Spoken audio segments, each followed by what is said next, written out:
नमस्कार, आप देख रहे हैं असली खबर नंबर 1 और मैं हूं अशोक गुराना, दोस्त पुराना फॉरमनियान। प्रिय दर्शकों, राजकीय वरिष्ठ माध्यमिक विद्यालय गुराना के सामने खड़े हैं और आज हम आपको अलग प्रकार की वीडियो दिखाने जा रहे हैं, जिसमें विद्यालय के बच्चे प्रैक्टिकली दिखाएंगे कि लोकसभा सत्र कैसे चलता है, लोकसभा में मंत्री किस प्रकार शपथ लेते हैं, किस तरह से क्वेश्चन उठते हैं और किस तरह समस्याओं का समाधान करवाया जाता है। तो पूरा प्रैक्टिकली सत्र है अंदर दिखाएंगे हम आपको, चल रहा है। और आप ऊपर देख सकते हैं, लिखा हुआ है बाकायदा कि यूथ पार्लियामेंट 2023-24। इस प्रकार की पहली वीडियो हम आपके सामने लेकर आ रहे हैं। बड़ा मज़ा आएगा आपको देखने में, पूरा सत्र हम आपको दिखाने का प्रयास करेंगे। उससे पहले गांव गुराना की टीम जिला में प्रथम रही खो खो की, उस पर सरपंच श्री रामतार शर्मा ने क्या कहा, पहले वो सुनिए, उसके बाद हम आपको पूरी कवरेज दिखाएंगे। अपने गांव गुराना के प्राथमिक संस्कृत मॉडल स्कूल के बच्चों ने जो कल जिला स्तरीय खेल प्रतियोगिता में प्रथम स्थान प्राप्त किया है जी, मैं उसके लिए सभी अध्यापकों को, बच्चों के अभिभावकों को, बच्चों को और पूरे ग्रामवासियों को इसके लिए बहुत बहुत हार्दिक बधाई एवं शुभकामनाएं देना चाहता हूं। और इस अवसर पर मैं कामना करता हूं कि मेरे गांव के सभी बच्चे इसी तरह से आगे बढ़ते रहें और गांव का नाम रोशन करते रहें। धन्यवाद।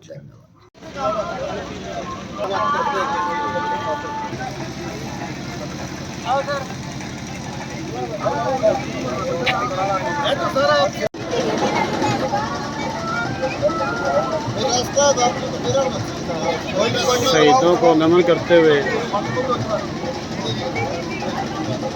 ये ज्योति प्रज्वलित करके पूर्व सरपंच और सरपंच हाल ही में करो।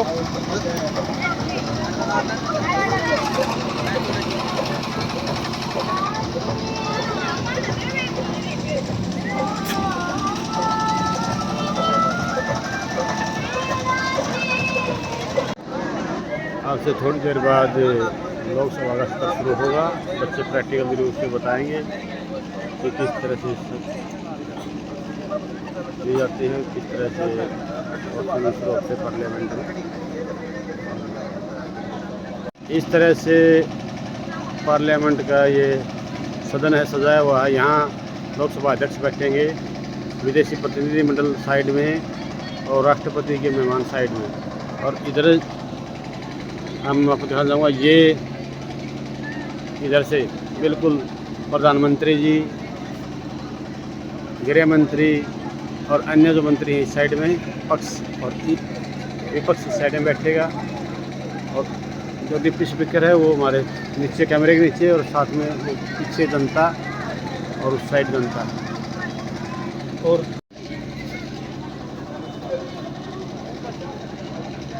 लोकसभा अध्यक्ष अपने चेयर ग्रहण करते हुए आप देख पा रहे हैं इधर से।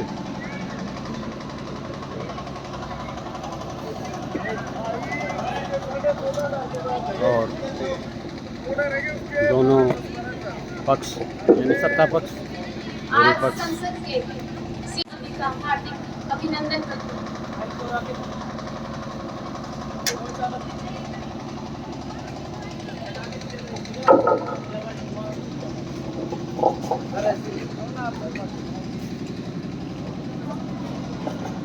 आज संसद हार्दिक अभिनंदन करते हैं। महासचिव जी नवनिर्वाचित सांसदों को शपथ दिलवाई जाएगी।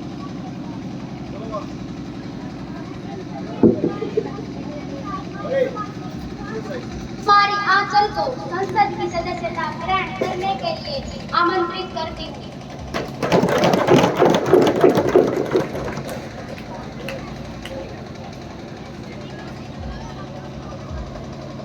महोदया, आप शपथ ग्रहण करेंगी या प्रतिज्ञान? महोदया, आप किस भाषा में प्रतिज्ञान करोगी? कुमारी, जो युवा संसद का सदस्य निर्वाचित हुई हूँ, मैं प्रतिज्ञान करती हूँ कि मैं विधि द्वारा स्थापित भारतीय संविधान के प्रति सतर्क रहूंगी देश की भरपूर तथा अखंडता व एकता को बनाए रखूंगी। जिस पद को मैं ग्रहण करने वाली हूँ उसके कर्तव्यों का श्रद्धापूर्वक निर्वहन करूंगी।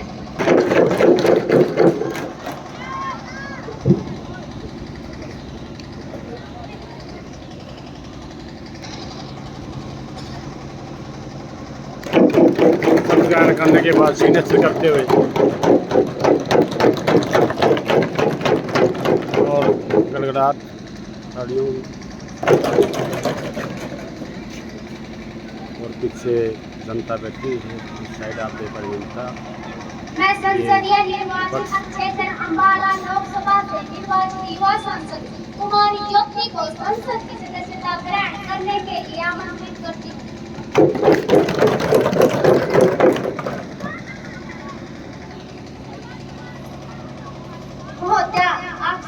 नवनिर्वाचित सांसद किस तरह से शपथ ग्रहण करते हैं ये हमारे कैमरे के माध्यम से देख पा रहे हैं। Having been elected a member of Youth Parliament, do swear in the name of God solemnly affirm that I will be true faith and allegiance to the Constitution of India as bylaw established, that I will uphold the sovereignty and integrity of India, and that I will faithfully discharge the duty upon which I am about to enter. शपथ के बाद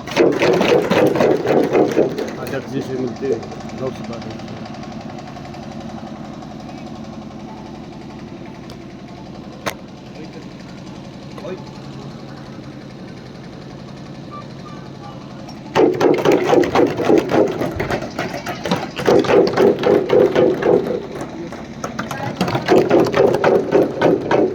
तो किस तरह से शपथ ग्रहण समारोह होता है, किस तरह से शपथ लेते हैं और पद ग्रहण करते हैं, ये हम अपने कैमरे के माध्यम से दिखा रहे हैं बच्चों को प्रैक्टिकली लोकसभा सत्र।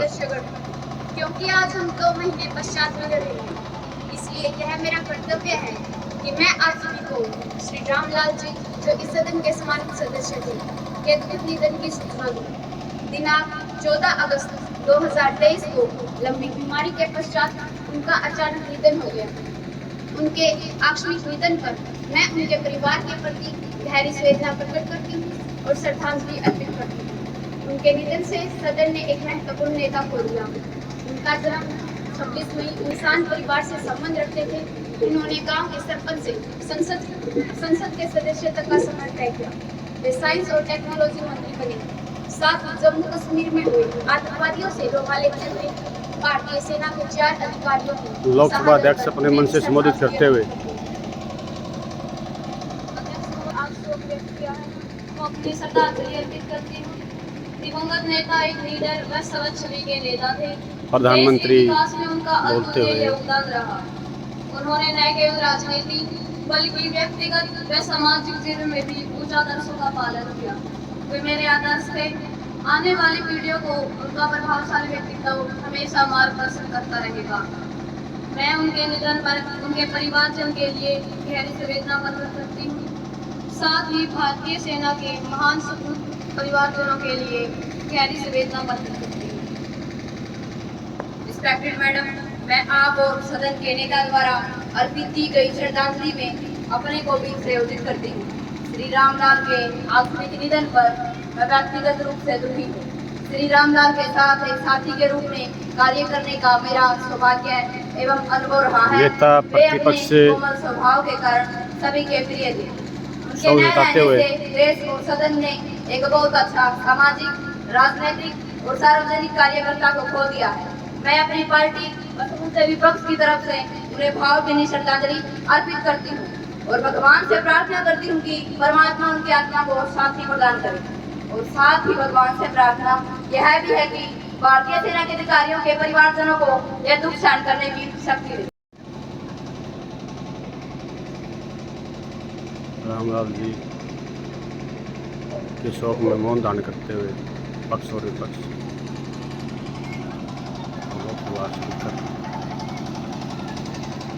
प्रस्ताव की शौकिया परिवार को ईमेल कर दिया जाएगा। परिवार को ईमेल कर दिया जाएगा।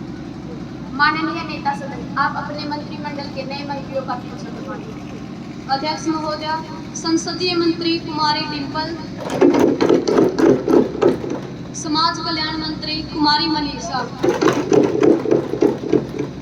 अब प्रश्नकाल आरंभ होता है। प्रश्न संख्या 201 विपक्षी सांसद कुमारी जरीना जी अपना प्रश्न पूछे। आगे का प्रश्न है कि सरकार पंचायती राज को किस तरह लागू कर रही है। इसके संदर्भ में मैं बताना चाहूंगी कि 1992-93 में पंचायती राज से संबंधित 73वां संवैधानिक संशोधन एक क्रांतिकारी कदम माना गया है। सदन यह भी जान ले कि इससे ग्रामीण क्षेत्रों में बुनियादी परिवर्तन आए हैं। राष्ट्रपिता महात्मा गांधी ने स्वतंत्र भारत में सत्ता के विकेंद्रीकरण का जो सपना पंच परमेश्वर के अर्वाचीन सिद्धांत में देखा था, वह सपना इस संवैधानिक संशोधन में सजीव व साकार रूप में सामने आया है। इससे ग्रामीण जनता द्वारा निर्वाचन की प्रक्रिया में सक्रिय भागीदारी आरंभ की है। ग्रामीण क्षेत्र में पिछड़ी जाति, कमेरा वर्ग, महिलाएं व कमजोर वर्ग से पंच व सरपंच के रूप में चुने जाने लगे हैं। इस व्यवस्था से पूरे देश में 600 दाखिला प्राप्त कर भारतीय संघीय सरकार से जुड़ गई है। इसका सबसे बड़ा लाभ यह हुआ है कि राजनीतिक स्तर पर ग्राम, राज्य व राष्ट्र का भेद मिल रहा है तथा मतदाता हर स्तर पर जनप्रतिनिधियों को नियमित अंतराल से चुन रहा है। प्रश्न संख्या 202 विपक्षी सांसद मनदीप कुमार अपना प्रश्न पूछे। अध्यक्ष जी, आपके माध्यम से सरकार से अपील चाहता हूँ कि बाटला हाउस मुठभेड़ मामले में अदालत का फैसला आ जाने के बाद जो आवाजें अभी भी सामने हुई, जिनके कारण दिल्ली पुलिस की कार्रवाई पर प्रश्न चिन्ह खड़े किए जाने के साथ ही राजनीतिक लाभ के लिए खुद को विशेष समुदाय का हितैषी सिद्ध करने की कोशिश की गई है। कुछ नेता के विषय रवैये ने न्यायपालिका को चुनौती देने का काम किया है। अगर समय रहते इस पर ध्यान नहीं दिया गया तो आम जनता न्यायपालिका के प्रति अविश्वास उत्पन्न होना स्वाभाविक है। अतः सरकार स्पष्ट करे कि न्यायपालिका के प्रति आम जन में विश्वास को कैसे बहाल करेगी। माननीय कानून मंत्री। रिस्पेक्टेड मैडम, माननीय साथी द्वारा उठाया गया प्रश्न वास्तव में गंभीर मामला है। बाटला हाउस मुठभेड़ मामले में न्यायपालिका का फैसला आने पर कुछ राजनेताओं ने सेकुलरिज्म और सांप्रदायिकता पर जो बहस छेड़ी है, वास्तव में पुलिस, सेना और न्यायपालिका का मनोबल गिरा रही है। राजनैतिक लाभ के लिए किया जाने वाला दुष्प्रचार कुल मिलाकर अपराधियों व आतंकी तत्वों का मनोबल बढ़ा रहा है। यह स्थिति हमारे देश के लिए किसी भी दृष्टि में शुभ संकेत नहीं है महोदया, जो आए दिन आतंकवाद के गंभीर खतरे से जूझ रहा है। आतंकवाद देश के खिलाफ युद्ध से कम नहीं है, अतः इसे पूरी शक्ति से लड़ा जाना चाहिए। आतंकवाद को नियंत्रित करने के लिए अब केवल यही आवश्यक नहीं है इसमें लिप्त लोगों के खिलाफ सख्त कानूनी प्रावधान हो, बल्कि उन लोगों पर भी अंकुश लगाने के कुछ उपाय किए जाएं जो आतंकवाद के मुद्दे पर राजनीतिक बयानबाजी करते हैं और पुलिस, सेना और न्यायपालिका के कामकाज में रोडेट कराने के साथ समाज को भ्रमित करने का काम करते हैं। ऐसे राजनेताओं पर भी लगाम लगाए जाने चाहिए जो किसी विशेष समुदाय को गुमराह कर देश को बारूद के ढेर पर बैठाने का काम कर रही है। महोदया जी, माननीय कानून मंत्री के बयान से सदन सहमत नहीं है। कुछ समय पहले दिल्ली राज्य के दंगे राजनेताओं की पनाह पर होना इस बात का प्रमाण है कि सरकार गहरी नींद में सोई हुई है। अतः सरकार इस बारे में अपना रुख स्पष्ट करे। रिस्पेक्टेड मैडम, मैं सदन को यह बताना चाहता हूं कि हाल फिलहाल की सांप्रदायिक हिंसा और उससे जुड़े बड़े पैमाने पर मानवीय विस्थापन ने देश के संवैधानिक ढांचे पर गहरे खतरे को रेखांकित किया है। अतः अब हमें समझ लेना होगा कि समाज के विभिन्न वर्गों में पूर्वाग्रही के चलते जो सांप्रदायिक हिंसा धकती है, यह ज्वाला समाजवाद के नियमों के विरुद्ध है महोदय। ध्यान दीजिए, यह ज्वाला समाजवाद के नियमों के विरुद्ध है। गत आधी सदी में देश ने जातिवाद, क्षेत्रवाद और भाषावाद से उपजी समस्याओं पर विजय पा ली है। अलबत्ता आतंकवाद व सांप्रदायिकता के रूप में एक गंभीर चुनौती का देश करीब पिछले 25 वर्षों से सामना कर रहा है। अतः दिल्ली में 23 सितंबर 2022 को राष्ट्रीय एकता परिषद की बैठक में कुछ ऐसे कदम उठाए जाने की सिफारिश की गई है जिससे आने वाला समय शांतिप्रिय हो। प्रश्न संख्या 203 विपक्षी सांसद इरफान कुमार अपना प्रश्न पूछे। अध्यक्षा जी, मैं आपके माध्यम से सरकार से यह पूछना चाहता हूं कि शिक्षा का मौलिक अधिकार का अभियान वास्तव में मिथ्या या वास्तविकता है? क्या यह सरकार मेरे इस प्रश्न को स्पष्ट करने का कष्ट करेगी? मानव संसाधन विकास मंत्री जी। अध्यक्षा जी, मेरे मित्र सांसद द्वारा शिक्षा के मौलिक अधिकार के संदर्भ में पूछा गया प्रश्न बड़ा उचित और प्रासंगिक है। महाभारत काव्य में भी वर्णित है कि विद्या के समान नेत्र और सत्य के समान कोई दूसरा तप नहीं है। बाद में प्राचीन ग्रंथों में शिक्षा के महत्व को बताते हुए बाद में नालंदा, विक्रमशिला और तक्षशिला जैसे बड़े बड़े शिक्षा केंद्रों ने शिक्षा के मूल उद्देश्य और ज्ञान की गहराई में उतरकर विद्यार्थी के सामने सादा जीवन उच्च विचार का आदर्श रखा। लॉर्ड मैकाले की शिक्षा नीति ने भारत की इस आदर्श शिक्षा को नष्ट करने का कार्य किया, परंतु स्वाधीन भारत में अनुच्छेद 21 के तहत शिक्षा को पाने का आम आदमी का अधिकार बताते हुए संविधान के 86वें संशोधन 2002 द्वारा महोदया संविधान के 86वें संशोधन 2002 द्वारा एक नया अध्याय 21 का जोड़ा गया, जिसमें प्रत्येक राज्य ऐसे नियम बनाएंगे जिसके द्वारा प्रत्येक 6 वर्ष से लेकर 14 वर्ष के सभी बच्चों को निःशुल्क और अनिवार्य शिक्षा उपलब्ध होगी। इस कानून से उम्मीद जताई जा रही है कि इससे करोड़ों बच्चों का सर्वांगीण लाभ होगा और भारत के माथे पर लगा ये निरक्षरता का कलंक भी मिटेगा। 1 अप्रैल 2010 से लागू यह अधिनियम एक नया सवेरा लेकर आएगा। इसे लागू होने में तो 73 वर्ष लग गए, लेकिन महोदया अब यह पूर्ण रूप से प्रभावी होगा। भारतीय लोकतंत्र की इस महान उपलब्धि पर जय जयकार होनी चाहिए महोदया, जय जयकार होनी चाहिए। Respected ma'am, I want to know that necessary steps are taken by the government for the education of poor children. महोदया, हमारे देश में गरीबी बहुत है, इसलिए देश की 3/4 आबादी की किस्मत में सरकारी स्कूल हैं और यह सरकार सरकारी स्कूलों की दुर्दशा को दूर करने का उपाय करती है। साथ ही यह सरकार इस बात की गारंटी देती है कि अगर कोई बच्चा पढ़ना चाहे तो मुफ्त में उसके पड़ोस में एक सरकारी स्कूल अवश्य होगा।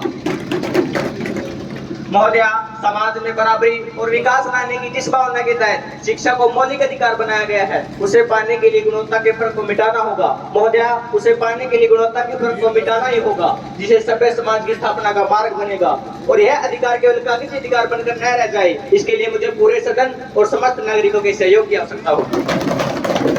महोदया जी, आज साइंस एंड टेक्नोलॉजी के युग में सरकार शिक्षा में नई सदी की चुनौती ऑनलाइन शिक्षा को किस तरह अपना रही है? माननीय तकनीकी शिक्षा राज्य मंत्री जी। अध्यक्षा जी, मेरे साथी द्वारा पूछा गया यह प्रश्न विश्व में शिक्षा के बदलते स्वरूप की ओर इशारा कर रहा है। शिक्षा के परंपरागत रूपों में स्कूल, कॉलेज और यूनिवर्सिटी में जाकर शिक्षा प्राप्त करना हमारे सामने थे। ऑनलाइन शिक्षा यानी इन तीनों गुणों को संयोजित करते हुए टेक्नोलॉजी से सुसज्जित शिक्षा, मल्टीमीडिया से परिपूर्ण पाठों, दिशापरक ऑनलाइन परामर्श व सतत स्वरूप में ज्ञान को प्राप्त करते हुए घर बैठकर ऑनलाइन परीक्षा देकर डिग्री हासिल करना है। कंप्यूटर व सूचना प्रौद्योगिकी में अब ताजा तरीन सोशल नेटवर्क साइट्स व सोशल मीडिया के दस्तक देने से शिक्षा की विकास यात्रा को नए आयाम मिले हैं।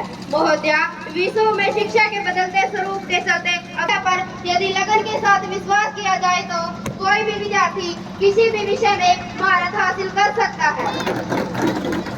इस शिक्षा का विशिष्ट फायदा यह है कि शिक्षक, विद्यार्थी, अभिभावक अपने मिश्रित संघ बनाकर अपनी समस्या समाधान व सृजनाओं को साझा कर सकते हैं। हमें इसे शिक्षा के रूप में अपनाकर इसके रचनात्मक पहलुओं से अनेक फायदे लेने होंगे। वैश्विक वार्तालाप, सहयोग, मित्रता आदि की अपेक्षा पर खरा उतरकर कम लागत में जो संभावनाएं निहित है, यदि उन्हें शिक्षण और प्रशिक्षण का हिस्सा बनाया जाए तो हरज ही क्या है। महोदया, प्रश्न संख्या 204 सांसद अपना प्रश्न पूछें। रिस्पेक्टेड मैडम, मैं आपके माध्यम से माननीय पेट्रोलियम मंत्री जी से पूछना चाहती हूँ कि क्या सरकार पेट्रोलियम पदार्थ पर दी जाने वाली सब्सिडी को खत्म करने जा रही है? यदि हाँ, तो फिर पेट्रोलियम पदार्थ जैसे पेट्रोल, डीजल व एलपीजी सिलेंडरों की कीमतों का निर्धारण कैसे होगा? माननीय पेट्रोलियम मंत्री। रिस्पेक्टेड मैडम जी, सरकार पेट्रोल पर दी जाने वाली सब्सिडी को खत्म करने जा रही है, परंतु डीजल और एलपीजी सिलेंडर पर दी जाने वाली सब्सिडी को मात्र कम किया जा रहा है। इन्हें समाप्त करने का सरकार का अभी कोई इरादा नहीं है। मैडम जी, इन्हें समाप्त करने का सरकार का अभी कोई इरादा नहीं है। मैडम जी, हमारे यहाँ अब तक पेट्रोल व डीजल की कीमतें सरकार तय करती रही है। इस तरह कीमतों पर पेट्रोल पेट्रोल बेचने वाली कंपनियों का नियंत्रण नहीं बल्कि सरकार का नियंत्रण होता था। ऐसे आम जनता को अंतर्राष्ट्रीय बाजार के कच्चे तेल की बढ़ती कीमतों के असर से बचाने के लिए किया गया तेल का न्याय बोर्ड के बाद कच्चे तेल को साफ करने के बाद उसमें आई लागत, ढुलाई खर्च, पूंजीगत खर्च, लेबर कॉस्ट इत्यादि को जोड़कर इसकी कीमत तय करती है। मैडम जी, इसे रिफाइनरी की कीमत कहते हैं, जिसके बाद एक्साइज, ड्यूटी, वैट, डीलर का कमीशन इत्यादि को जोड़कर इसकी अंतिम कीमत तय होती है। मैडम जी, यदि कच्चा तेल महंगा हो जाए तो रिफाइनरी की कीमत बढ़ जाती है। अब तक पेट्रोल व डीजल की कीमत अंतर्राष्ट्रीय बाजार के मुताबिक सरकार तय करती थी, लेकिन अब अंतर्राष्ट्रीय बाजार के मुताबिक कीमतें तय नहीं करने देती थी। सरकार सब्सिडी देकर इसके अंतर की भरपाई करती थी, जिसके लिए सरकार को हर वर्ष लगभग 40,000 करोड़ रुपए, मैडम जी मेरी बात ध्यान से सुनिए, 40,000 करोड़ रुपए मैडम जी सरकार को अतिरिक्त पहुंचाना पड़ता था। लेकिन अब पेट्रोल की कीमतों को अंतर्राष्ट्रीय बाजार की कीमतों से जोड़ दिया गया है और डीजल पर भी सब्सिडी की सीमा तय कर दी गई है, जिससे सरकार अपने ऊपर पड़ने वाले भारतीय खर्च को काफी हद तक कम कर सकी है। मैडम जी, माननीय पेट्रोलियम मंत्री जी ने अभी कहा है कि सरकार आम जनता को पेट्रोल पदार्थ की बढ़ती कीमतों के परेशानी के लिए सब्सिडी दे रही है। दूसरी तरफ सरकार आए दिन, मैडम जी लगातार आए दिन पेट्रोल, डीजल, एलपीजी व केरोसिन की कीमत बढ़ा रही है और अब तो पेट्रोलियम पदार्थ की कीमतों का अधिकार पेट्रोल कंपनियों को दे दिया गया है। मैडम जी, मैं आपके माध्यम से माननीय पेट्रोलियम मंत्री जी से पूछना चाहती हूँ कि क्या सरकार को आम आदमी की कोई चिंता नहीं रही तथा इससे जो उन पर बोझ पड़ेगा उसके लिए सरकार क्या करने जा रही है? मैडम जी, मेरे विद्वान साथी ने शायद मेरी बात ध्यान से नहीं सुनी है। सरकार ने डीजल, केरोसिन तथा एलपीजी सब्सिडी को पूरी तरह खत्म नहीं किया। उसके 22 और 23 में 15,000 करोड़ रुपए की सब्सिडी दी थी। मैडम जी, मेरी बात ध्यान से सुनिए, सरकार ने 15,000 करोड़ रुपए की सब्सिडी दी थी। मैं सदन का ध्यान इस तथ्य की ओर दिलाना चाहती हूँ कि रसोई गैस पर दी जाने वाली सब्सिडी का 60% सबसे अमीर व 30% गरीब लोगों को मिलता है तथा ग्रामीण इलाकों में रहने वाले लोगों को इस सब्सिडी का ओनली 10% लाभ मिलता है। मैडम जी, मेरी बात ध्यान से सुनिए, गरीब लोगों को केवल 10% लाभ मिलता है। अतः यह सुविधा गरीब तथा गाँव तक पहुँचे, इसलिए सरकार ने KYC फॉर्म भरकर लाखों अवैध कनेक्शनों को दूर किया है। सरकार ने देश के दूरगामी हितों को ध्यान में रखते हुए यह निर्णय किया है। माननीय सभासदों, अब सुनिए हमारी तमन्ना से अपना प्रश्न पूछिए। अध्यक्षा जी, मैं आपके माध्यम से सरकार से पूछना चाहती हूँ कि जन संस्थाओं द्वारा भारतीय संप्रभुता और स्वायत्तता की नीलामी सरेबाजार की जा रही है। इसने हर एक जन भारतीय का सिर झुका दिया है और सरकार चुप है। इस बारे में सरकार अपना रुख स्पष्ट करे। माननीय विदेश मंत्री जी। महोदया जी, मेरे साथी द्वारा सदन में उठाया गया मामला अत्यंत गंभीर है। हकीकत तो यह है कि गुजरात राज्य के मुख्यमंत्री, जो कि भारतीय संविधान के अनुसार जनता द्वारा लोकतांत्रिक तरीके से चुने गए मुख्यमंत्री है, इसलिए उनकी इस हैसियत को दुनिया की कोई ताकत चुनौती नहीं दे सकती। महोदया, बल्कि संसद में बैठे सत्ता पार्टी के सदस्य दे रहे हैं, जिन्होंने देश की संप्रभुता और सार्वभौमिक ताकत को दूसरे देश के आगे गिरवी रखने की हिमाकत की। महोदया जी, गुजरात राज्य के मुख्यमंत्री का पद एक सार्वभौमिक पद है, जो भारत के संविधान के गरिमा का सूचक है। इसलिए एक संवैधानिक प्रतिनिधि होने के नाते उन्हें दुनिया के किसी भी देश में जाने का अधिकार है। अगर कोई देश उन्हें वीजा नहीं देना चाहता तो देश का आंतरिक मामला है, मगर हमारा कानून तो यही कहता है उन्हें जाने के लिए वीजा मिलना चाहिए। महोदया, यह मुद्दा वीजा का नहीं, यह मामला भारत की संप्रभुता को दूसरे देश के आगे भी रखने का है। ऐसे अनुचित बयान देकर माननीय विदेश मंत्री जी सदन को गुमराह कर रहे हैं। महोदया जी, मेरे साथी द्वारा लगाए गए आरोप निराधार है। हमारी पार्टी का इस मामले से कोई लेना देना नहीं है। ये तो केवल कुछ सांसदों की निजी राय है। आपकी पार्टी में किसी भी नेता का सार्वजनिक बयान जो विवाद उत्पन्न करता है तो आपकी पार्टी उक्त नेता के बयान को उसकी निजी राय बताकर अपना पल्ला झाड़ लेती है। हमें तो इस बात पर हंसी आती है। मैडम, माननीय विदेश मंत्री का विचार सदन को गुमराह कर रहा है। ऐसे विचार हुकूमत पक्ष की मंशा को जाहिर करते हैं कि हुकूमत पक्ष इस मामले को लेकर कितनी गंभीर है। अतः मैं माननीय वजीर आजम जी से यह पूछना चाहती हूँ कि क्या इन हुकूमत पक्ष के सांसदों ने सोचा था कि हिंदुस्तान के गुजरात राज्य के मुख्यमंत्री की छवि को सांप्रदायिकता का कलंक लगाकर अमेरिका के राष्ट्रपति के दरबार में ले जाकर हिंदुस्तान के संविधान के प्रकाश उड़ाते हुए यह सिद्ध करेंगे कि हिंदुस्तानी अदालतें वह कानून नकारा है। क्या यह हुकूमत हिंद यह चाहती है कि अमेरिका हिंदुस्तान के संविधान व कानून को रद्दी की टोकरी में फेंक दे और अपने कानून यहाँ लागू करे? क्या इस मुल्क की राजनीति अमेरिका के व्हाइट हाउस से तय होगी? क्या हिंदुस्तान की संसद के सदस्य यह भूल गए कि अमेरिका ने हमारे राष्ट्रपिता महात्मा गांधी को जीवन प्रेम नोबेल शांति पुरस्कार नहीं पाने दिया और आज उसी अमेरिका के सामने जाकर कुछ सांसद गिड़गिड़ा रहे हैं? मुझे तो इस तरह पर शर्म आ रही है महोदय। राजा ने कहा ये रात है, रानी ने कहा ये रात है, कि राजा ने कहा ये रात है, रानी ने कहा ये रात है, मंत्री ने भी कहा ये रात है, लेकिन जनाब ये सुबह सुबह की बात है। रिस्पेक्टेड मैडम, यह बहुत गंभीर मामला है, अतः मैं आपसे दरख्वास्त करती हूँ कि इस मामले की निष्पक्ष तहकीकात कार्रवाई की जाए और जो सांसद इसके लिए जिम्मेदार है उनके विरुद्ध कार्रवाई करें।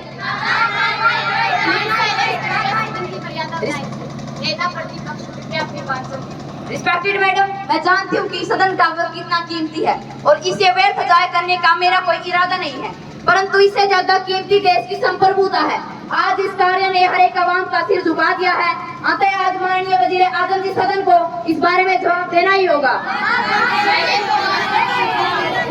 हम ही को कत्ल करते हैं, हम ही से पूछते हैं, हम ही को कत्ल करते हैं, हम ही से पूछते हैं, सही है नाज बताओ मेरी तलवार कैसी है, मेरी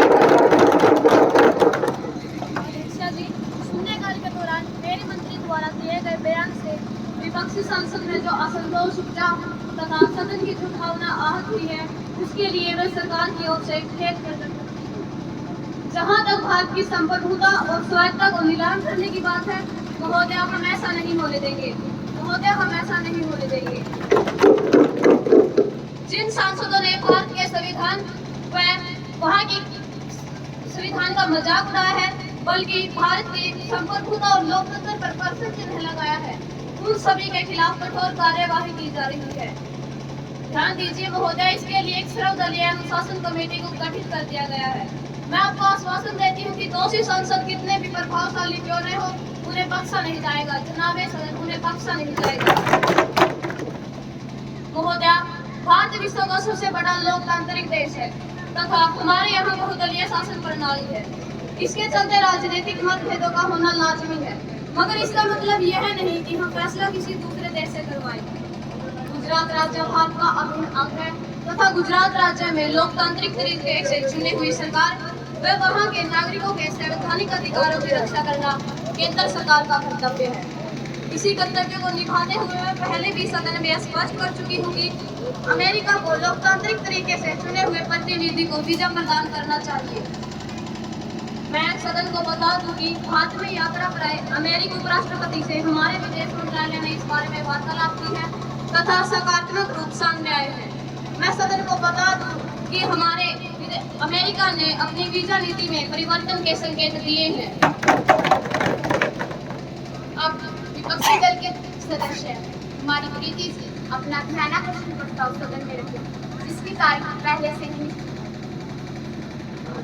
अध्यक्षा जी, मैं सरकार का धार्मिकता के अवमूलन के दौर में देश के कोने कोने से आने वाली खबरें जो हर संवेदनशील इंसान के मन को झंझोड़ जाती है कि मात्र 4,000 रुपए के लिए एक महिला ने अपने 2 बच्चों के साथ आत्महत्या कर ली। एक आदिवासी महिला ने एक वक्त की रोटी के लिए अपने बच्चे को बेच दिया। कर्ज तले दबे किसान ने खुद को फंदे से लटका लिया। चलती बस में महिला के आंखों को तार-तार किया गया। महिला के चेहरे पर तेजाब डालकर जला दिया गया। Silence please. ऐसी खबरें समाज की संवेदनहीनता और आर्थिक विकास का असली चेहरा दिखा जाती है। महोदय, ढोल सियासत पीट रही जो दिन रात विकास का, ढोल सियासत पीट रही जो दिन रात विकास का, पेट भरेगा झूठ ही है, फूफों का सच कुछ और है। महोदय, ऐसी घटनाएं देश के विकास और तरक्की खोखली घोषणाओं का असली सच है। इस व्यवस्था की विडंबना तो देखें कि कमेरा वर्ग लगातार हाशिए पर जा रहा है और एक ऐसा भी वर्ग है जो अर्थव्यवस्था पर काबिज होकर चतुर चालाकियों से करोड़ों में खेलता है। अब यहाँ बुक को लेकर बहस बेकार है शायद, अब यहाँ बुक को लेकर बहस बेकार है शायद, तरक्की का पैमाना तो शेयर बाजार है शायद।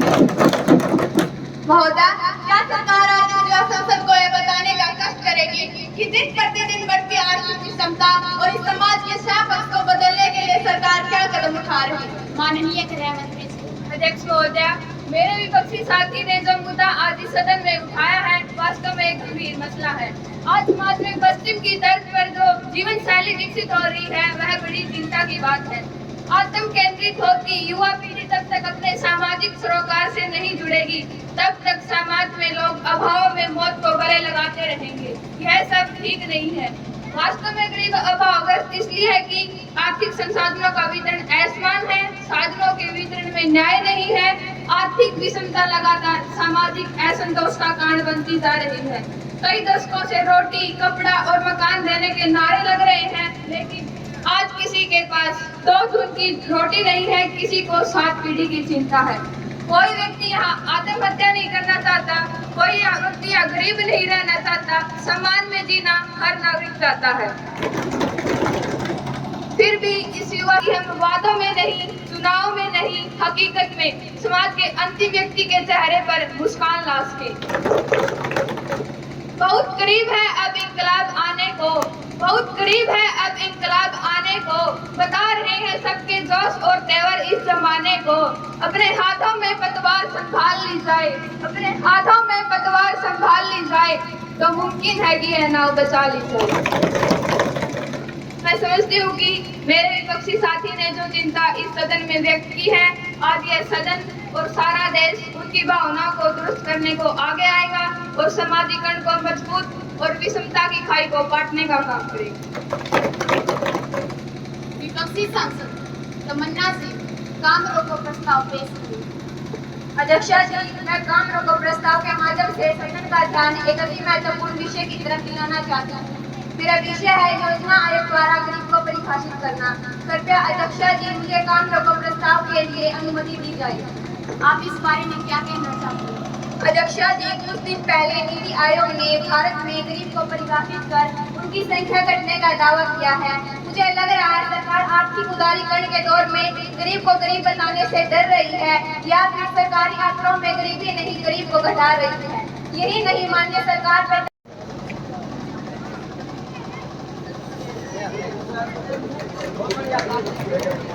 सारे बच्चे यहाँ खड़े हो जाएंगे, कुछ यहाँ बैठ जाएंगे, एक ग्रुप फोटो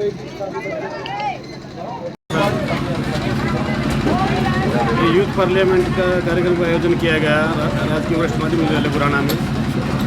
तो ये किस सत्र पर होता है, किस तरह से इसका मतलब? ये सर भारत सरकार का जो पार्लियामेंट्री अफेयर मिनिस्ट्री है वो इस कार्यक्रम को करवाती है जी। और इसका चरण क्या है कि पहले हम इसको जिला स्तर पर करवाते हैं और एक खंड से जैसे एक विद्यालय का चयन किया हुआ है, तो इस ब्लॉक से आपके विद्यालय का चयन है, यहाँ से सभी 4 प्रतिशत पश्चात एक टीम को फर्स्ट निकाला जाएगा जी।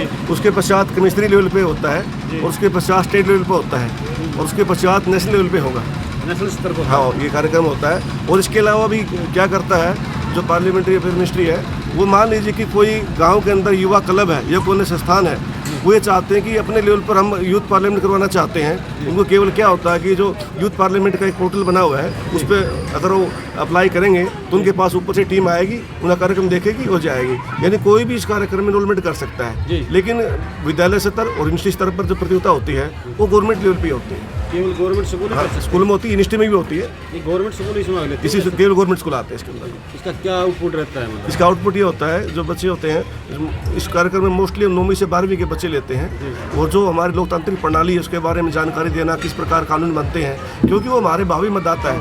कुछ बच्चे 18 साल के हो गए हैं, कुछ हो जाएंगे। जब वो संपूर्ण प्रणाली को जानकारी प्राप्त करेंगे तो भविष्य में अच्छे मतदाता होंगे और लोकतांत्रिक व्यवस्था को मजबूत करेंगे। तो आपको कैसा लगेगा? नहीं, हमें अच्छा लगा और हमें लगभग ये 6 साल कार्यक्रम आयोजित करते हो गए, तो आज का कार्यक्रम वास्तव में बहुत अच्छा था। जो इसके लिए जो विद्यालय का यहाँ का जो प्रशासन है, जिले सिंह जी प्राचार्य हैं, प्रवीण जी पॉलिटिकल साइंस के लेक्चरर हैं, अजय सिंह जी ज्योग्राफी के लेक्चरर हैं, इन्होंने बहुत अच्छी तैयारी करवाई है और ये वास्तव में सभी बधाई के पात्र हैं। धन्यवाद।